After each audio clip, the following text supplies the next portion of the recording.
الحمد لله وكفى وسلام على عباده الذين اصطفى أما بعد أعوذ بالله من الشيطان الرجيم بسم الله الرحمن الرحيم يوم نقول لجهنم هل امتلأت وتقول هل من مزيد وأزلفت الجنة للمتقين غير بعيد هذا ما توعدون لكل أواب حفيظ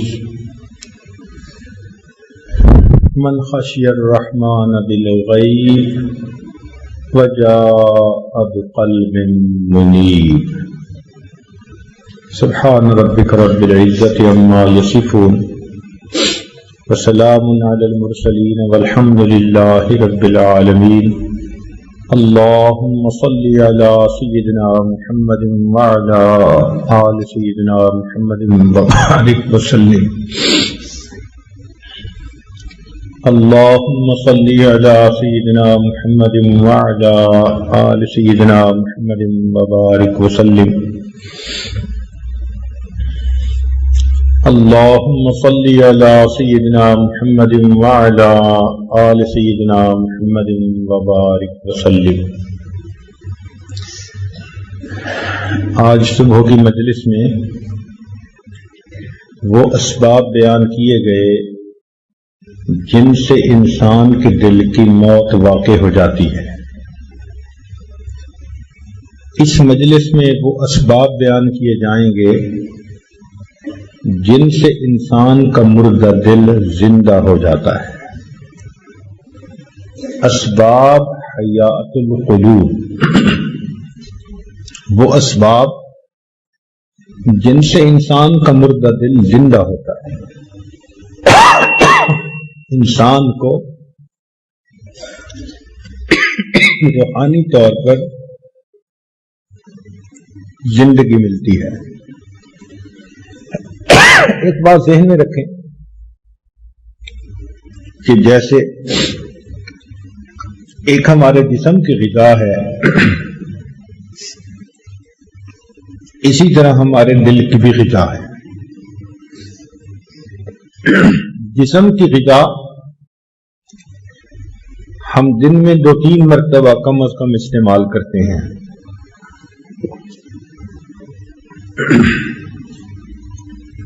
کھانا کھاتے ہیں، پانی پیتے ہیں، پھل، سبزیاں، مشروبات، یہ سب ہماری جسمانی غذا ہے. اسی طرح ہمارے دل کی بھی غذا ہے. وہ اللہ رب العزت کی طرف سے آنے والے انوار اور تجلیات ہیں. جب دل میں نور اترتا ہے تو دل کو غذا مل جاتی ہے. جب دل حکمت کی باتیں سنتا ہے تو دل کو غذا مل جاتی ہے. چنانچہ نبی علیہ السلام نے ارشاد فرمایا، تحتاج القلوب الى اقواتها من الحکمہ کما تحتاج الاجسام الى اقواتها من الطعام، کہ دلوں کو بھی اپنی غذا کی اسی طرح حاجت ہوتی ہے جیسے جسم کو اپنی بقا کے لیے طعام کی ضرورت ہوتی ہے. جسم کو غذا نہ ملے تو اس کی موت واقع ہو جاتی ہے. اسی طرح دل کو بھی غذا نہ ملے تو دل کی روحانی موت واقع ہو جاتی ہے. غذا سے انسان کی جسمانی زندگی اور انوار و تجلیات سے انسان کی روحانی زندگی. جسمانی صحت ہو تو انسان کے جسم کے مزے، اور روحانی صحت ہو تو انسان کے دل کے مزے. اچھی جسمانی صحت سے انسان کا جسم لذتیں لیتا ہے، اور اچھی روحانی صحت سے انسان کا دل مزے لیتا ہے.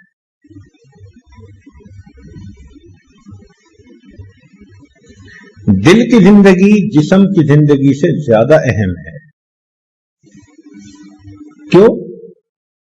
کہ جسمانی موت انسان کا دنیا سے رابطہ منقطع کر دیتی ہے اور روحانی موت انسان کا پروردگار سے رابطہ منقطع کر دیتی ہے.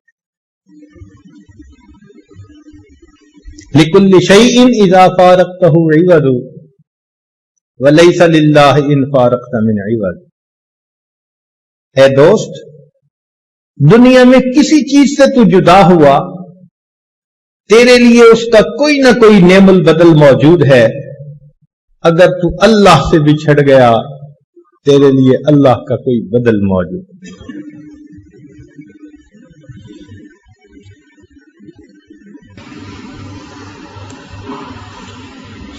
دنیا کا جادو چلتا ہے تو انسان اللہ سے بچھڑ جاتا ہے، دور ہو جاتا ہے اپنے پروردگار سے، اللہ تعالیٰ کے گھر کا راستہ ہی بھول جاتا ہے.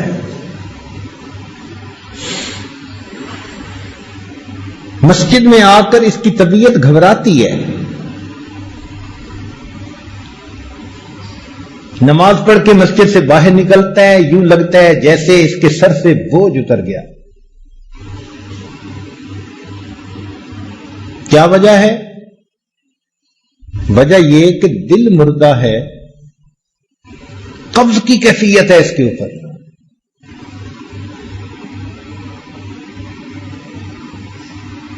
چنانچہ ایک بزرگ بڑی عجیب بات فرماتے تھے.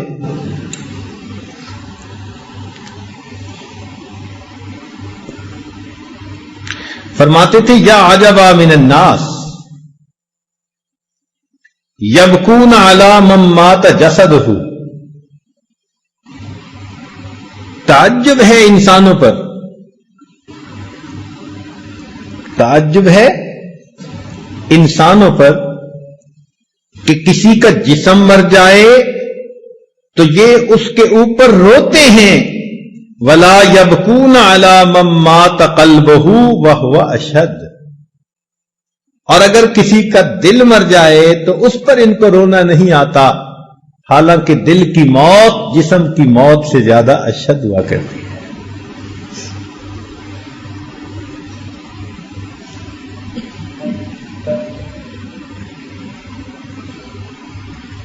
حسن بصری رحمۃ اللہ علیہ کے پاس ایک آدمی آیا. حضرت آپ واعظ فرماتے ہیں، درس قرآن دیتے ہیں، ہم پہ کوئی اثر نہیں ہوتا، لگتا ہے ہمارے دل سو گئے، لگتا ہے کہ ہمارے دل سو گئے. حسن بصری رحمۃ اللہ نے فرمایا کہ یہ نہ کہو ہمارے دل سو گئے، بلکہ یہ کہو کہ ہمارے دل مو گئے، مر گئے. وہ بڑا حیران ہوا، کہنے لگا حضرت دل مر کیسے گئے؟ فرمایا اے دوست، اگر کوئی شخص سویا ہوا ہو، اسے جھنجھوڑا جائے، وہ جاگ اٹھتا ہے. جو جھنجھوڑنے سے نہ جاگے سویا ہوا نہیں، مویا ہوا ہوتا ہے. کسی بندے کے سامنے اللہ کا قرآن پڑھ کے سنایا جائے اور اس بندے کا دل اثر قبول نہ کرے، یہ اس دل کے موت کی پکی علامت ہوتی ہے. یہ سویا ہوا نہیں، یہ مویا ہوا دل ہے. اسی کو کہنے والے نے کہا دل مردہ دل نہیں ہے، اسے زندہ کر دوبارہ، کہ یہی ہے امتوں کے مرض کہن کا چارہ. ایک وقت تھا دلوں میں، سینوں میں دل زندہ ہوتے تھے. تیری نگاہ سے دل سینوں میں کانپتے تھے، تیری نگاہ سے دل سینوں میں کانپتے تھے. کھویا گیا ہے تیرا جذبے کلندرانہ.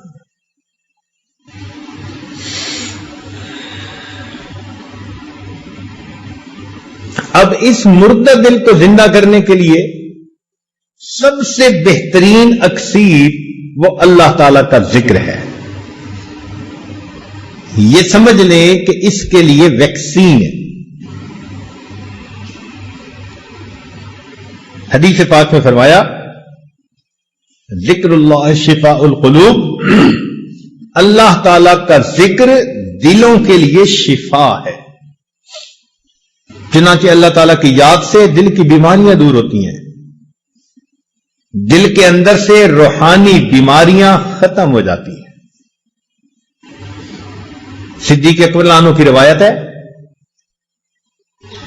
فرماتے ہیں مثل لکل شیء ثقالۃ وثقالۃ القلوب ذکر اللہ. ہر چیز کے لیے ایک پالش ہوتی ہے اور دلوں کی پالش اللہ تعالی کی یاد ہے. تو جو انسان اپنے رب کو یاد کرے اپنے دل میں، اس کا دل منور ہوتا ہے. ابن تیمیہ رحمۃ اللہ علیہ لکھتے ہیں الذکر للقلب کالماء للسمک. دل کے لیے ذکر ایسا ہے جیسا کہ مچھلی کے لیے پانی ہوا کرتا ہے. مچھلی پانی کے بغیر زندہ نہیں رہتی، انسان کا دل اللہ کے ذکر کے بغیر زندہ نہیں رہتا. فکیف یکون حال السمک اذا اخرج من الماء. اگر مچھلی کو پانی سے نکال دیا جائے تو اس کا کیا حال ہوتا ہے؟ مچھلی کا تڑپنا ضرب المثل بن گیا. لوگ کہتے ہیں جی ماہیے بے آب کی طرح تڑپنے لگ گیا. تو جیسے مچھلی پانی کے بغیر تڑپتی ہے، مومن کا دل اللہ رب العزت کی یاد کے بغیر ایسے تڑپتا ہے.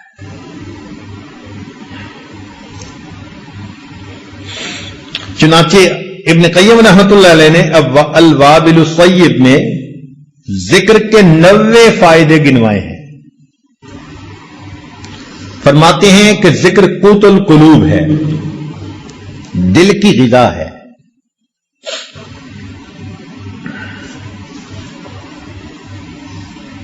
انہ یطرد الشیطان، ذکر سے شیطان انسان سے دفع دور ہو جاتا ہے.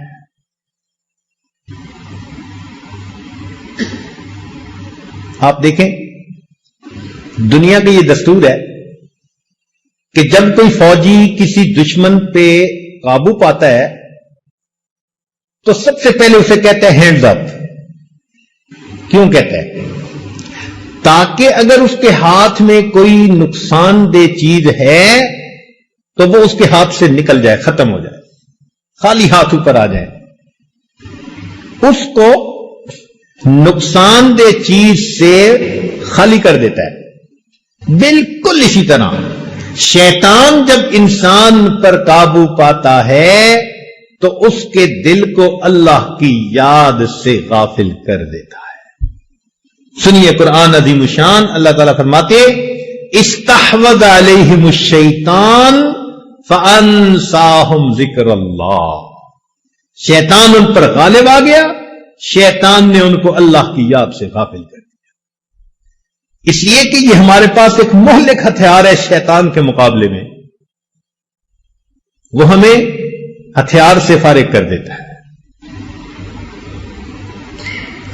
اور اگر انسان ذکر کرے تو اللہ تعالیٰ ارشاد فرماتے ہیں ان الذین اتقوا، بے شک جو میرے متقی لوگ ہیں، اذا مسہم طائف من الشیطان تذکروا، جب شیطان کی ایک جماعت ان پر حملہ آور ہوتی ہے وہ ذکر کرتے ہیں فاذا ھم مبصرون، اللہ ان کو بصیرت عطا فرما دیتے ہیں، شیطان سے بچ جاتے ہیں.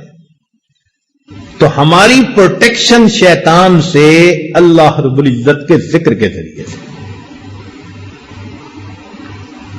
وَيَرْضَ الرَّحْمَٰنُ، اور ذکر سے رحمان خوش ہوتے ہیں.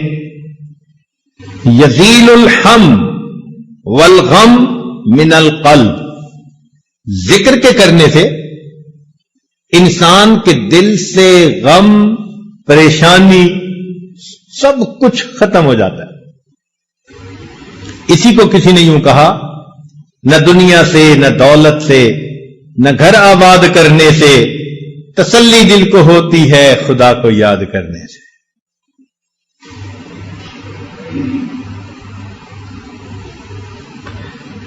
پھر ایک ذکر کا فائدہ یہ بھی ہے کہ یجلب لہ الفرح، جو شخص ذکر کرتا ہے یہ ذکر اس کے دل کو خوش کر دیتا ہے، ایک خوشی نصیب ہوتی ہے، ذکر سے عجیب مستی ہوتی ہے۔ جائیے کس واسطے اے درد میں خانے کے بیچ، جائیے کس واسطے اے درد میں خانے کے بیچ، کچھ عجب مستی ہے اپنے دل کے پیمانے کے بیچ۔ یہ دل جب جاگتا ہے نا، زندہ ہوتا ہے، اس میں ایک عجیب مستی ہوتی ہے، عجیب لذت ہوتی ہے۔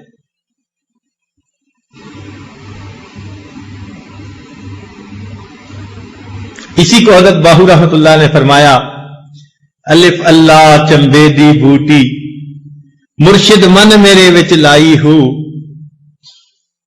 نفی اسبات دا پانی ملیا، ہر رگے ہر جائی ہو، اندر بوٹی مشک مچایا، جان پھلن پر آئی ہو، جیوے مرشد میرا باہو جے اے بوٹی لائی ہو۔ تو جن کے سینے میں یہ ذکر ہوتا ہے پھر قدر و قیمت کا انہی کو پتہ چلتا ہے۔ ایک فائدہ ذکر کا یہ ہے، ینور القلب والوجہ، انسان کا دل بھی منور ہوتا ہے، انسان کا چہرہ بھی منور ہوتا ہے۔ یہ عجیب بات ہے۔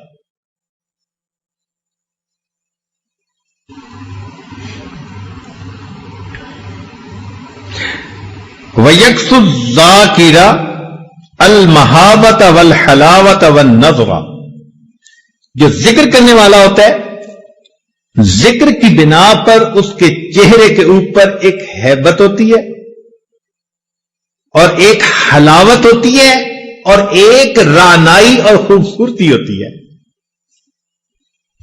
اللہ والوں کے چہروں کو دیکھو،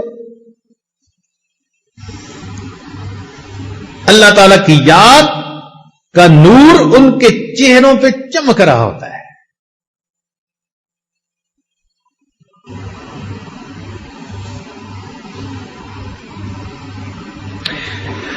چنانچہ ہم اگر اللہ رب العزت کا ذکر کریں گے تو اس کے جواب میں اللہ رب العزت ہمیں یاد کریں گے۔ اب ذرا اس کی حقیقت سمجھ لیں، ہم تو ذکر کریں گے اللہ کا نام لے کر، اللہ اللہ کے ذریعے سے، مگر اس کے جواب میں اللہ تعالیٰ کیا کہیں گے؟ بندے بندے، نہیں، اس کا یہ مطلب نہیں ہے۔ دیکھیں، اگر آپ کو کسی افسر سے کوئی کام ہو، اس نے انٹرویو لینے، بچے کی اپوائنٹمنٹ کرنی ہے، تو آپ اس سے بات کرتے ہیں اور کہتے ہیں کہ جی اس دن ذرا میرے بچے کو یاد رکھیے گا۔ اب یاد رکھنے کا یہاں مفہوم اور ہے۔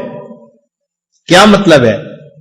کہ جب آپ فیصلہ کرنے بیٹھیں گے تو میرے بچے کے حق میں فیصلہ کرنا۔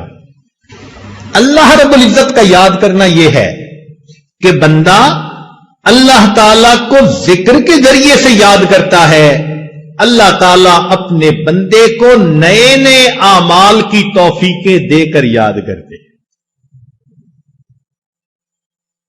اللہ اس بندے کے راستے کھولتے ہیں، فیصلے اس کے حق میں کر دیتے ہیں، اس کے لیے خیر کے فیصلے کر دینا، یہ اللہ کا یاد کر رہا ہے۔ اس لیے فرمایا فاذکرونی اذکرکم، میرے بندو تم مجھے یاد کرو میں تمہیں یاد کروں گا۔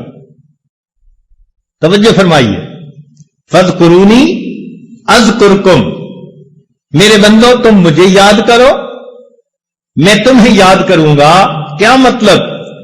میرے بندو تم مجھے فرش پہ یاد کرو گے، میں پروردگار تمہیں عرش پہ یاد کروں گا۔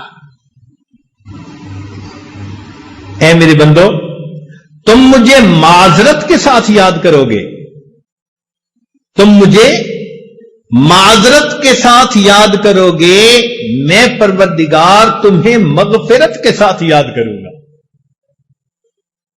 تم معافی مانگنا میں معاف کر دوں گا، تم معذرت کے ساتھ مجھے یاد کرو گے، میں پروردگار تمہیں مغفرت کے ساتھ یاد کروں گا۔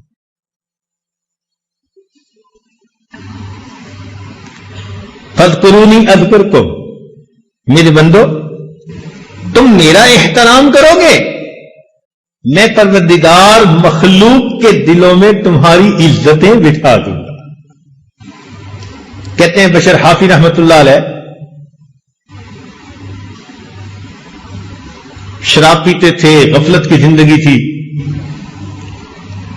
ایک دن جا رہے تھے، انہوں نے ایک کاغذ کے اوپر اللہ رب العزت کا نام لکھا دیکھا کہ کاغذ زمین پہ گرا ہوا تھا۔ ان کے دل میں خیال آیا یہ اللہ کا نام ہے۔ انہوں نے وہ کاغذ اٹھا کر اونچی جگہ پر رکھ دیا، اتنا سا عمل کیا۔ اللہ رب العزت نے وقت کے ایک ولی کے دل میں الہام فرمایا کہ جا کر بشر حافظ سے کہہ دو کہ تم نے میرے نام کی عزت کی، اس کے جواب میں تمہارے نام کو پوری دنیا میں عزت عطا فرما دوں۔ تم نے تو پاؤں سے اٹھا کے سر تک میرے نام کو پہنچایا، میں تمہارے نام کو فرش سے اٹھا کے عرش تک پہنچا دوں۔ فاذکرونی اذکرکم، تم میرا ذکر کرو میں تمہارا ذکر کروں گا۔ کیا مطلب؟ کہ میرے بندو تم معصیت سے بچ کر مجھے یاد کرو گے، میں مصیبت کے وقت میں بندو مدد کے ذریعے تمہیں یاد کروں۔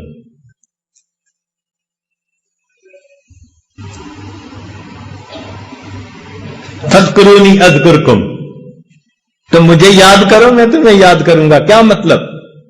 میرے بندو تم اپنی راحت کے لمحات میں مجھے یاد کرو گے، میں تمہاری زحمت کے اوقات میں تمہیں یاد کروں۔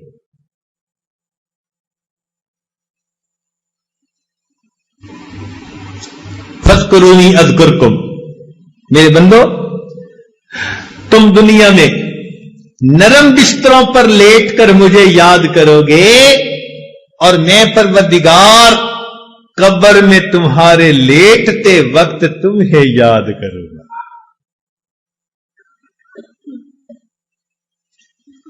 تو یہ ذکر انسان کے لیے شفا ہے۔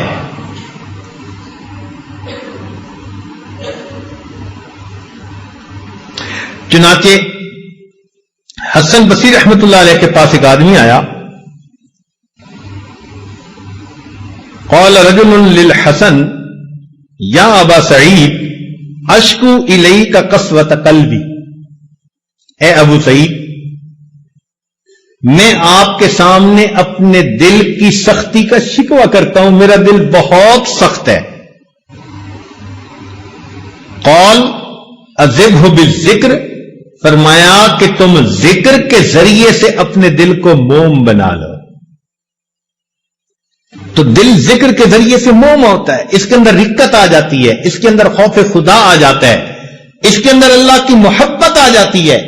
یہ دل ذکر کے بغیر سل ہوتا ہے، اور جب ذکر کثرت سے کرے پھر سینے میں دل ہوتا ہے۔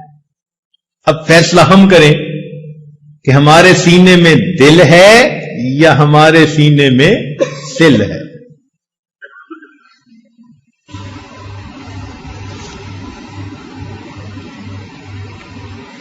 قال رجل لسلمان رضی اللہ تعالی عنہ، سلمان فارسی عنہ سے کسی بندے نے کہا ای الاعمال افضل، عملوں میں سے کون سا عمل بڑا افضل ہے؟ فقال اما تقرأ القرآن، فرمایا تو نے قرآن نہیں پڑھا؟ قرآن مجید میں کہا وَلَذِكْرُ اللَّهِ أَكْبَرُ، اور اللہ کا ذکر سب سے بڑا عمل ہے.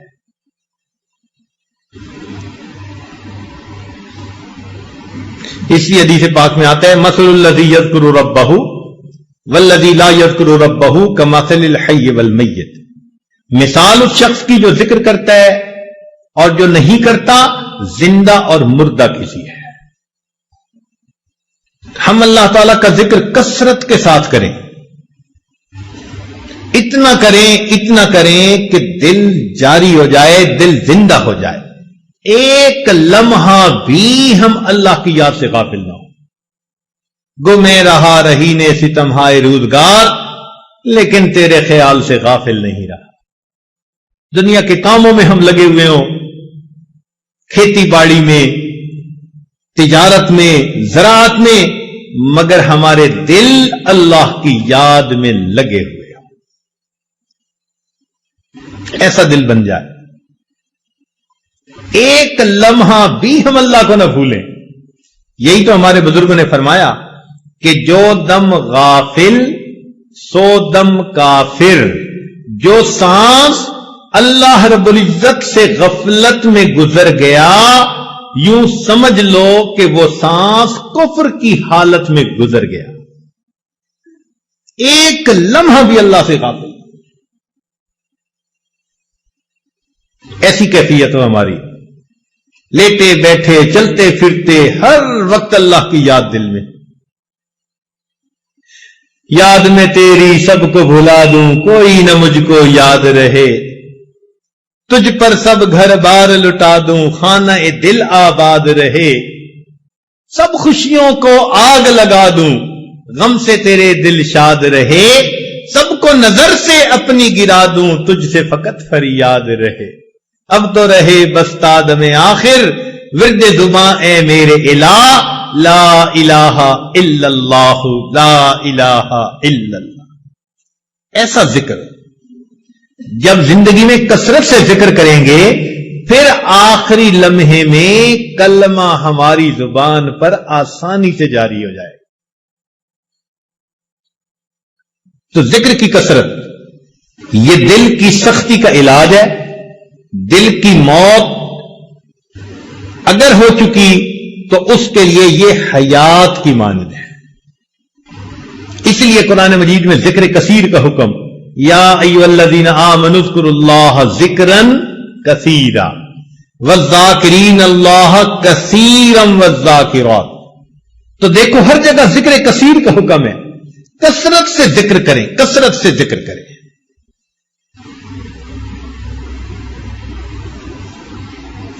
تو کثرت سے ذکر کرنے پر انسان کا دل زندہ ہو جاتا ہے, انسان کے دل میں نور آ جاتا, دل منور ہو جاتا ہے.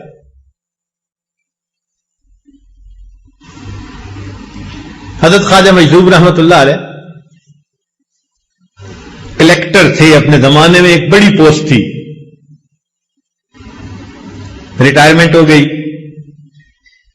ایک صاحب ملے, اس نے کہا کہ حضرت کیا حال ہے. کیونکہ شاعر تھے تو شعراء حضرات بسا اوقات شعر میں جواب دے دیتے ہیں, آمد ہو جاتی ہے. تو حضرت نے شعر میں جواب فرمایا, سننے والے فرمایا, پنشن ہو گئی ہے کیا بات ہے اپنی, پنشن ہو گئی ہے کیا بات ہے اپنی, اب دن بھی ہے اپنا اور رات ہے اپنی. پنشن ہو گئی ہے کیا بات ہے اپنی, اب دن بھی ہے اپنا اور رات ہے اپنی. اب اور ہی کچھ ہے میرے دن رات کا عالم, ہر وقت ہی رہتا ہے ملاقات کا عالم.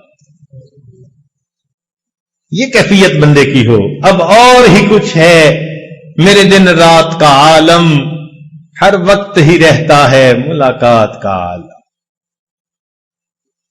اتنا ذکر کرے کہ اللہ رب العزت دل میں آ جائے, اللہ دل میں سما جائے, بلکہ سچ کہوں کہ اللہ دل میں چھا جائے. ایسی اللہ رب العزت کی محبت.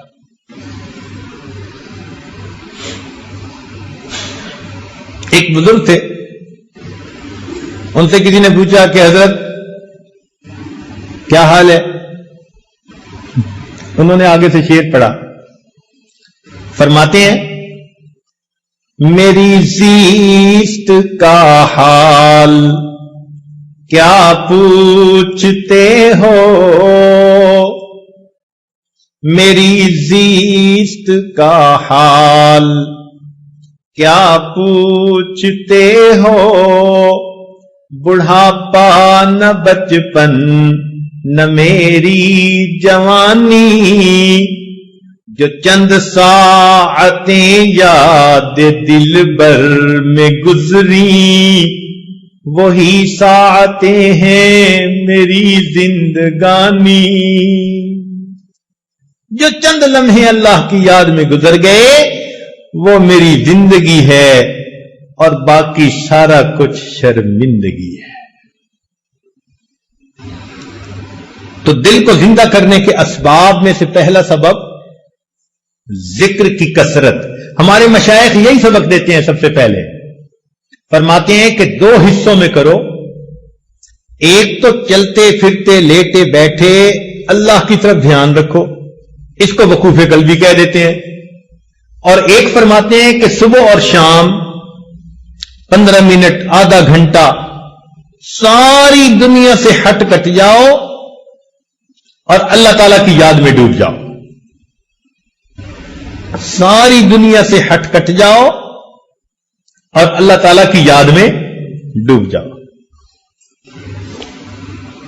جب انسان یوں مراقبہ کرتا ہے نا صبح شام, تو دل کی کیفیات دوبارہ تازہ ہو جاتی ہیں. آج کل کے دور میں اس کو سمجھنا بہت آسان ہے.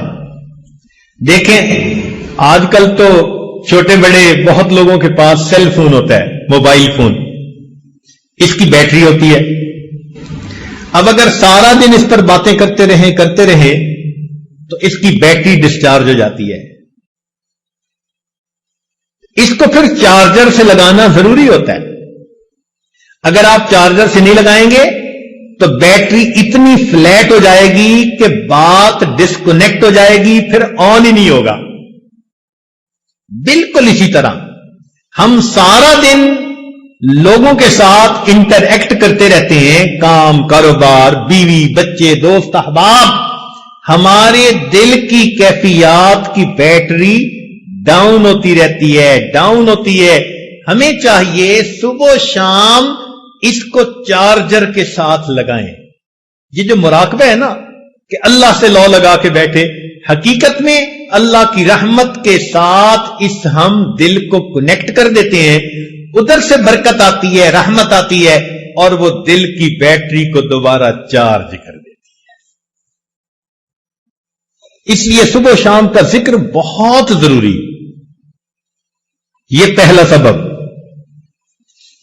دوسرا سبب جس سے دل زندہ ہوتا ہے وہ ہے تلاوت القرآن. آدمی کم از کم 1 پارہ روزانہ تلاوت کرے. بہت مشکل ہو تو چلو آدھا پارہ. کوئی دن زندگی کا اللہ تعالی کی یاد کے بغیر نہ گزرے, تلاوت قرآن کے بغیر نہ گزرے. ہمارے ان لاز کے ایک بزرگ تھے, دارالعلوم دیوبند سے انہوں نے فراغت حاصل کی تھی. میری ایک مرتبہ ان کی ملاقات سوات میں ہوئی تو وہ کہنے لگے کہ میں امام العلماء والصلحاء حضرت خواجہ عبد المالک صدیقی رحمت اللہ علیہ سے بیعت ہوا, اور اس وقت انہوں نے فرمایا کہ 1 پارہ روزانہ تلاوت کرنا. فرمانے لگے کہ آج اس بات کو کہے 43 ایئرز گزر چکے ہیں, ان 43 سال میں ایک دن بھی میرے قرآن کی تلاوت میں ناغہ نہیں ہوا. جب ایسے لوگ اللہ کے سامنے نام اعمال لے کر جائیں گے ہمیں کتنی شرمندگی ہوگی کہ ہمارے کتنے دن تلاوت کے بغیر جا چکے ہوں گے. اب دیکھو 43 سال سردی بھی، گرمی بھی، صحت بھی، بیماری بھی، دیش بھی، پردیش بھی، خوشی بھی، غمی بھی، 100 عارضہ یعنی عوارض ہوتی ہیں، مگر وہ کہتے ہیں میں نے ایک پارے کی تلاوت پکی کر.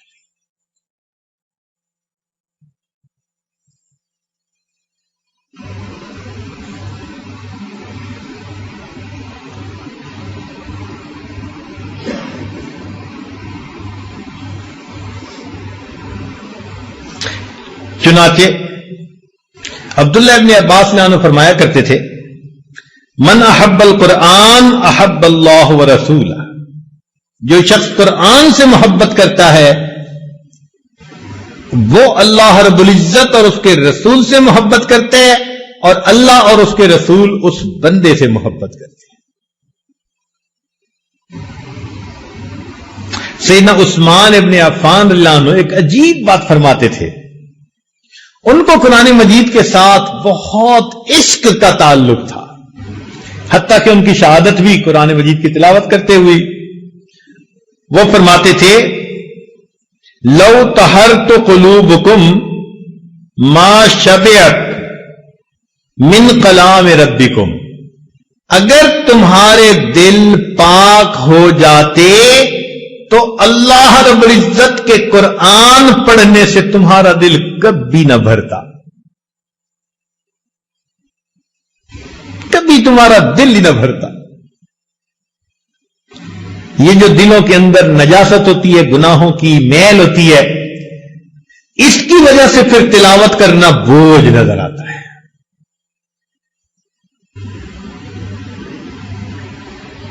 لاہور میں ایک مسجد میں درس قرآن دینے کا موقع ملا تو جو وہاں کے امام خطیب تھے وہ کہنے لگے حضرت میرے ہاں ناشتے پہ چلیں. ہم ان کے ہاں چلے گئے. وہ بتانے لگے کہ حضرت میرے والد عاشق قرآن تھے. میں نے انہیں کہا کہ بھئی ہمیں ناشتے میں اتنا لطف نہیں آئے گا، آپ اپنے والد کی باتیں سنائیں، ہمیں اس میں مزہ زیادہ آئے گا. انہوں نے عجیب بات ایک سنائی. کہنے لگے کہ میرے والد صاحب کو کسی نے یہ کہہ دیا کہ اگر آپ ایک قرآن پاک روز تلاوت کریں اور 2 سال آپ کا یہ معمول رہے تو قرآن مجید کا فیض آپ کی آنے والی نسل میں جاری ہو جائے گا. کہنے لگے والد صاحب نے عمل کرنا شروع کر دیا، روزانہ ایک قرآن مجید پڑھتے ہیں، روزانہ ایک قرآن مجید. اب بتائیں کہ 2 سال کوئی تھوڑا وقفہ تو نہیں ہوتا. انہوں نے مستقل 2 سال ایک قرآن مجید روز پڑھا. کہنے لگے اس کا نتیجہ یہ ملا کہ میرے والد صاحب کے جتنے بیٹے جتنی بیٹیاں، ان کے آگے جتنے بیٹے جتنی بیٹیاں، کسی کی عمر اگر 7 سال سے زیادہ ہے تو وہ قرآن مجید کا حافظ ہے. میرے والد کی نسل سے کوئی بیٹا بیٹی ایسی نہیں، نرینہ یا مادینہ کوئی اولاد ایسی نہیں کہ جو دنیا میں زندہ ہو 7 سال سے اوپر ہو قرآن کے حافظ نہ ہو.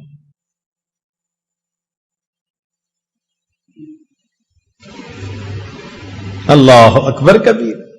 محبت والے لوگ ابھی بھی زندہ ہیں. ہمیں شجاع آباد کی طرف ایک جگہ جانا پڑا، اسے کہتے ہیں حافظ والا. واہ میرے مولا، اس پورے گاؤں کے اندر ایک گھر ایسا نہیں جس میں کوئی عورت یا مرد اللہ کے قرآن کا حافظ نہ موجود. پوری بستی کے اندر کوئی ایسا گھر نہیں. ابھی کچھ لوگ باقی ہیں جہاں میں.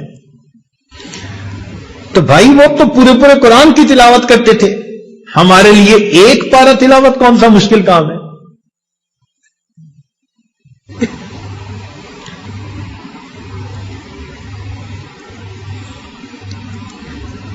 جیسے گرمی کے موسم میں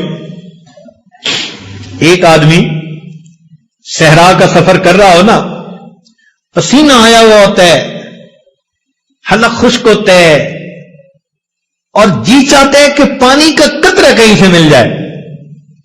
اب ایسے بندے کو اگر ٹھنڈا اور بہترین شربت دیا جائے، وہ کتنی رغبت سے اس شربت کو پیتا ہے.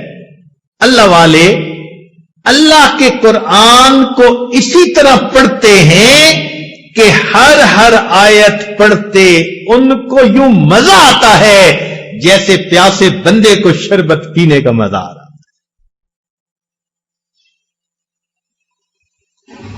آج کل کے نوجوان آئس کریم کھاتے ہیں جی، ونیلا آئس کریم. اچھا بھائی، کہتے ہیں جی کہ بس اس کو کھائیں تو ہر دفعہ کھانے کا مزہ.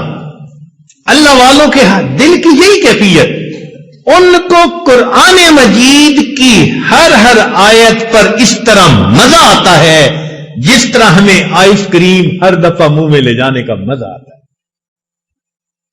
اصل میں ہم اس مزے سے واقف نہیں نا، اس لیے، ورنہ آسان کام ہوتا ہے عشاء کے وضو سے فجر کی نماز پڑھ لینا. 40 سال عشاء کے وضو سے فجر کی نمازیں پڑھی ہمارے بزرگوں نے. وہ رات کے اندھیرے کے اس طرح منتظر ہوتے تھے، ہم تہجد پڑھیں گے جس طرح دلہا اپنی دلہن سے ملاقات کے لیے رات کا منتظر ہوا کرتا ہے. اس لیے کہتے تھے کہ لوگوں کا دن سورج کے طلوع ہونے سے شروع ہوتا ہے اور ہمارا دن سورج کے غروب ہونے سے شروع ہوتا ہے. امام راضی رحمت اللہ علیہ فرماتے تھے، اللہ دن اچھا نہیں لگتا مگر تیری یاد کے ساتھ، رات اچھی نہیں لگتی مگر تجھ سے راز و نیاز کے ساتھ. مجھ کو نہ اپنا ہوش نہ دنیا کا ہوش ہے، بیٹھا ہوں مست ہو کے تمہارے جمال میں، تاروں سے پوچھ لو میری روداد زندگی، راتوں کو جاگتا ہو تمہارے خیال میں. اللہ کی یاد میں راتوں کو جاگتے ہیں. تیسرا سبب جس سے انسان کا دل زندہ ہوتا ہے، الاستغفار. استغفار پڑھنا. ہمارے مشائخ فرماتے ہیں 100 دفعہ صبح 100 دفعہ شام، یہ کم از کم ہے، ورنہ 200 مرتبہ صبح 200 مرتبہ شام پڑھے. استغفار پڑھنے سے انسان کے دل کی میل دور ہو جاتی ہے.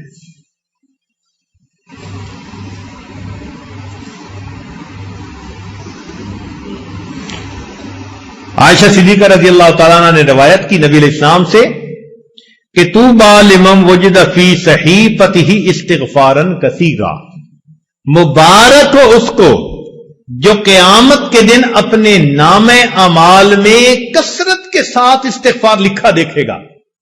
اب بتاؤ یہ کتنا آسان کام ہے. آپ کام کر رہے ہیں، جو مرضی کر رہے ہیں، ڈرائیونگ کر رہے ہیں، استغفر اللہ اپنی زبان پہ رکھیں. استغفر اللہ کے لفظ پڑھنے میں کون سی مشکل ہے؟ آپ اس کو 1000 دفعہ پڑھ سکتے ہیں. یا تو پورا پڑھیں، استغفر اللہ ربی من کل ذنب واتوب الیہ. نہیں پڑھ سکتے تو فقط استغفر اللہ بھی پڑھیں گے تو برکت سے خالی نہیں رہیں گے.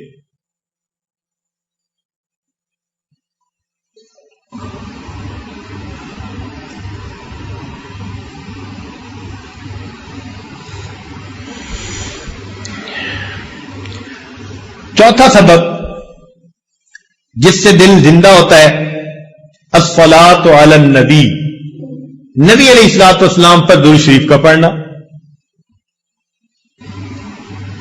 نبی علیہ السلام نے ارشاد فرمایا، من صلی علی واحدۃ صلی اللہ علیہ عشرا، جو ایک مرتبہ مجھ پر درود شریف پڑھتا ہے، اللہ رب العزت اس بندے پر 10 مرتبہ رحمتیں نازل فرماتے ہیں.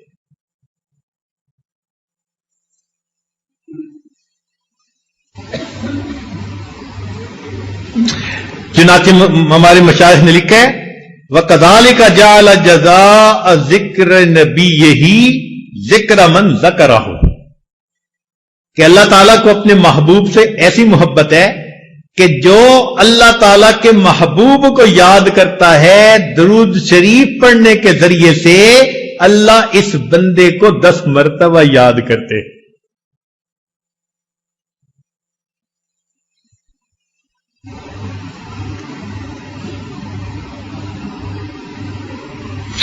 حدیث پاک میں آتا ہے من صلی علیہ صلاۃ واحدۃ، جس نے مجھ پر ایک مرتبہ درود شریف پڑھا، صلی اللہ علیہ 10 صلوات، اللہ تعالیٰ 10 رحمتیں نازل فرماتے ہیں. وحطت عنہ 10 خطیئات، اس کی 10 خطائیں اللہ معاف فرما دیتے ہیں. ورفعت لہ 10 درجات، اور جنت میں اس کے 10 درجے بلند فرما دیتے ہیں.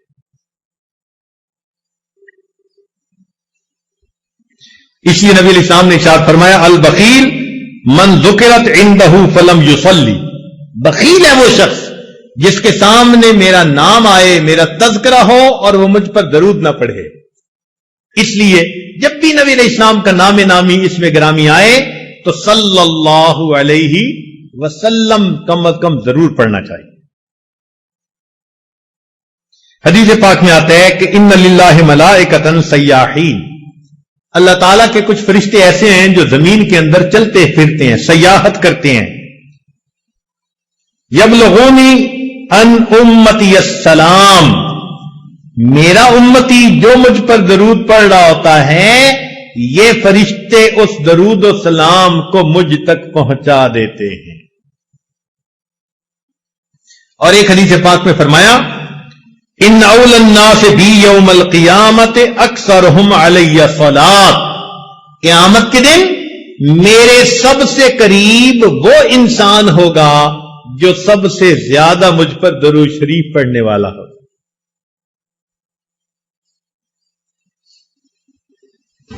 تو معلوم ہوا کہ ہمیں یہ سب اسباب عمل میں لانے ہیں. اللہ کا ذکر کثرت سے کرنا ہے، اور 2 تلاوت قرآن کرنی ہے، استغفار کرنا ہے اور درود شریف پڑھنا ہے. کئی لوگ سوال پوچھتے ہیں جی استغفار پہلے کریں یا درود شریف پہلے پڑھیں؟ تو ہمارے بزرگوں نے اس کا ایک سادہ سا جواب دیا ہے. اگر کوئی کپڑا میلا ہو تو اس کو ترتیب یہی ہے کہ پہلے دھوتے ہیں اور پھر اس کے اوپر عطر لگا دیتے ہیں. یا کبھی ایسا ہوا کہ کسی نے پہلے عطر لگا دیا ہو بعد میں دھویا ہو، پہلے کیا کرتے ہیں؟ دھو لیتے ہیں، بعد میں کیا کرتے ہیں؟ تو استغفار سے ان میلے دلوں کو دھو لیجئے، پھر درود شریف کے ذریعے سے عطر اور خوشبو اس پر چھڑک لیجئے.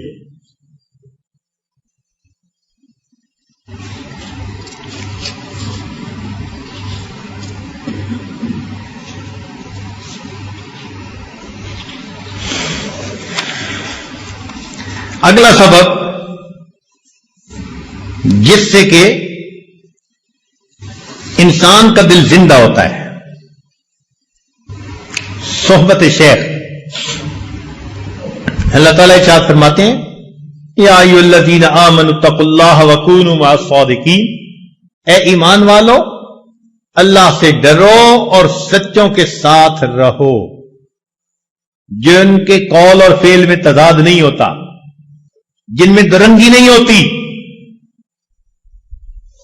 ایسے لوگوں کی صحبت اختیار کرو. اس صحبت سے انسان کا دل بہت جلدی سنورتا ہے. ان اللہ والوں کے دل مقناطیس کی طرح ہوتے ہیں. جیسے لوہے کو مقناطیس کھینچتا ہے، اللہ کے بندوں کے دلوں کو اللہ والوں کے دل ایسے کھینچتے ہیں. تاثیر ہوتی ہے.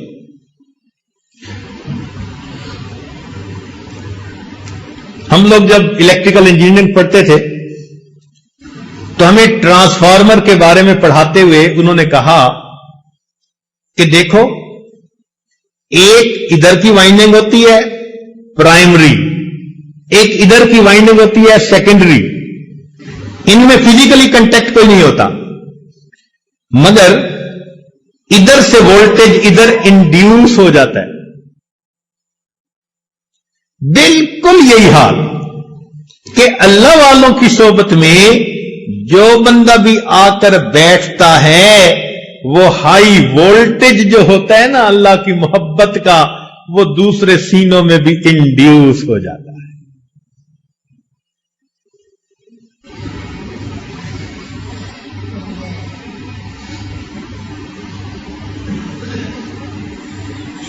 الصحبت مؤثرۃ، صحبت کی تاثیر ہوتی ہے. صحبت صالح ترا صالح کند، صحبت طالع ترا طالع کند. نیکوں کی صحبت انسان کو نیک بنا دیتی ہے اور بدکار بندے کی صحبت انسان کو بد بنا دیتی ہے. علماء نے لکھا ہے کہ جو لوگ جانور پالتے ہیں نا ان جانوروں کا بھی انسان پر اثر ہو جاتا ہے. مثال کے طور پہ جو لوگ گھوڑے پالتے ہیں نا ان میں بہادری آ جاتی ہے. جو لوگ اونٹ پالتے ہیں ان میں ضد ہٹ دھرمی آ جاتی ہے. اور جو لوگ بکریاں پالتے ہیں ان میں عاجزی آ جاتی ہے. اب ذرا غور کریں کہ جانور کے ساتھ وقت گزارنے سے اگر جانور کے اس کے اوپر اثرات آ جاتے ہیں تو ہم اگر اللہ والوں کے ساتھ وقت گزاریں گے تو کیا ہمارے اوپر ان کے اچھے اثرات نہیں آئیں گے؟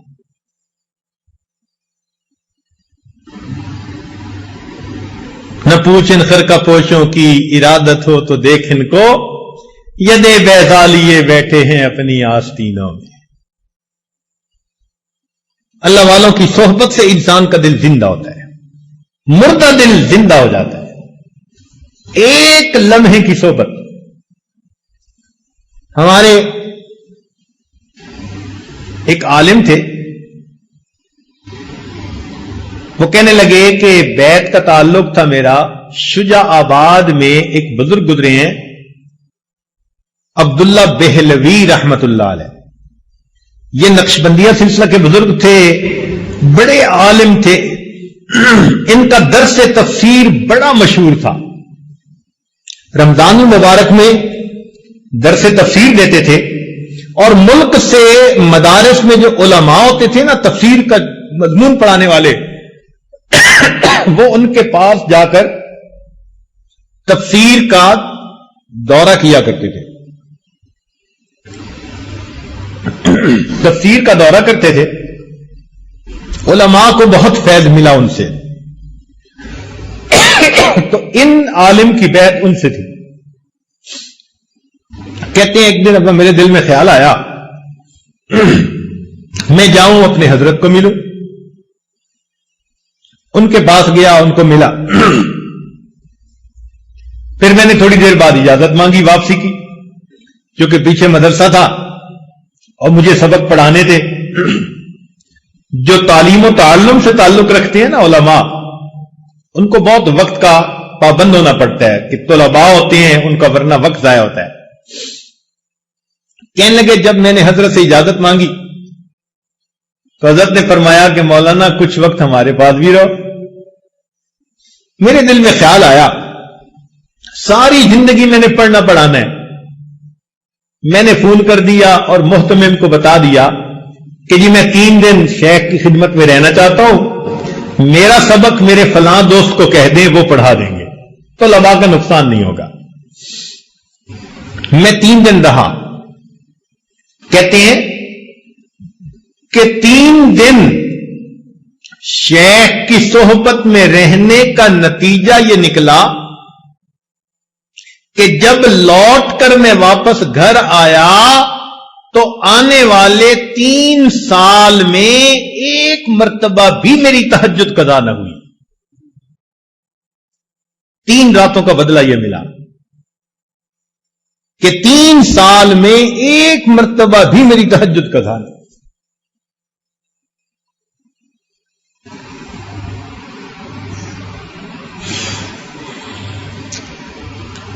دل کو زندہ کرنے کا ایک سبب اتباع سنت.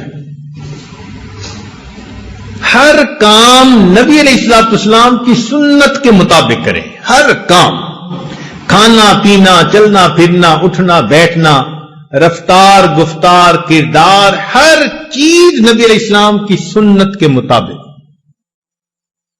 ہمارے سلسلہ عالیہ نقشبندیہ میں اس کا بہت اہتمام بتایا جاتا ہے. چھوٹے سے چھوٹا عمل، بڑے سے بڑا عمل، کوئی عمل بھی سنت کے خلاف نہیں ہونا چاہیے. ہر وقت نظر اس چیز کو تلاش کرتی رہے کہ میں نے اس عمل میں کیسے کرنا ہے. اور اس کا بہترین طریقہ یہ بھی ہے کہ مسنون دعائیں یاد کر لیجئے. کتابیں مل جاتی ہیں چھوٹی سی، نبی علیہ الصلوۃ والسلام کی مسنون دعائیں، پیارے نبی علیہ السلام کی پیاری دعائیں، ان کو یاد کر لیں اور جس موقع پر پڑھنے کی دعا ہو اس پر پڑھتے رہیں. جو لوگ کہتے ہیں نا جی کہ وقوف قلبی نہیں رہتا، وہ دوسرے لفظوں میں بتا رہے ہوتے ہیں جی کہ میں مسنون دعا کی پابندی کوئی نہیں کرتا. اس لیے کہ مسنون دعا کی پابندی کرنے کا انعام یہ ملتا ہے کہ انسان ہر وقت اللہ کی طرف متوجہ رہتا ہے. کھانا کھانے کی دعا، کھانے کے بعد کی دعا، سو کر اٹھنے کی دعا، سونے سے پہلے کی دعا، کسی سے ملنے کی دعا، گھر میں داخل ہونے کی، نکلنے کی، ہر موقع کی دعائیں ہیں. تو مسنون دعاؤں کی برکت سے اللہ تعالی وقوف قلبی کا رکھنا آسان فرما دیتے. آپ اس کا تجربہ کر لیجئے. جب آپ محسوس کریں نا کہ جی میں وقوف قلبی کا دھیان نہیں رکھ سکتا یا رکھنا مشکل ہے، آپ محسوس کریں گے کہ سنت دعائیں پڑھنے میں آپ کوتاہی کر رہے ہیں. ان کی پابندی کریں، آٹومیٹکلی اللہ کی طرف دھیان رہے گا، توجہ رہے گی.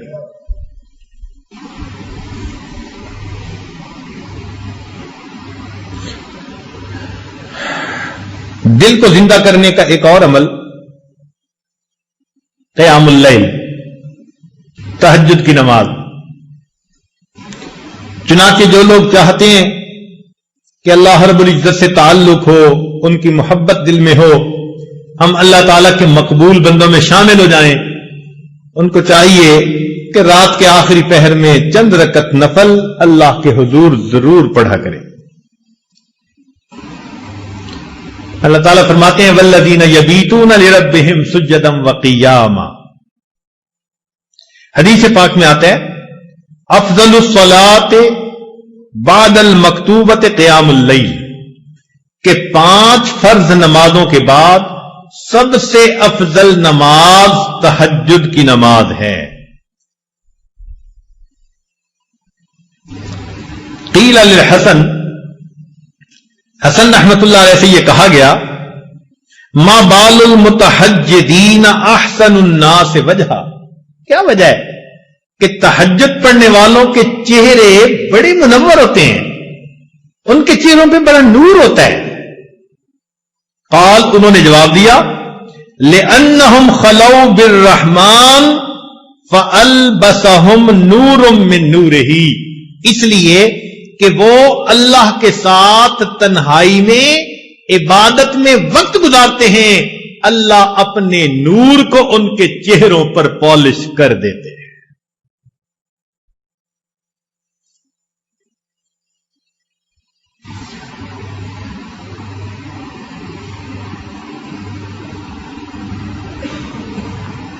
ایک بزرگ فرمایا کرتے تھے کہ حضرت، ان کے پاس ایک بندہ آیا، اس نے کہا کہ حضرت مجھے رات تہجد کی توفیق نصیب نہیں ہوتی، کوئی عمل بتا دے. انہوں نے آسان سا جواب دے دیا، فرمانے لگے اے دوست، تو اپنے دن کے اعمال کو سنوار لے، اللہ تعالیٰ تجھے رات کے اعمال کی توفیق عطا فرما دے. ہم دن میں جو نافرمانیاں کرتے ہیں نا، ان کی وجہ سے رات کی عبادت سے محروم کر دیے جاتے ہیں.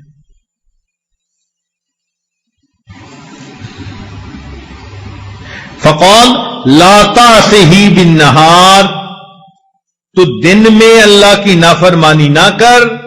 وَهُوَ يُقِيمَكَ بَيْنَ يَدَيْهِ بِاللَّيْلِ، تو دن میں اس کی نافرمانی نہ کر، وہ تجھے رات میں قیام کی توفیق عطا فرما دے.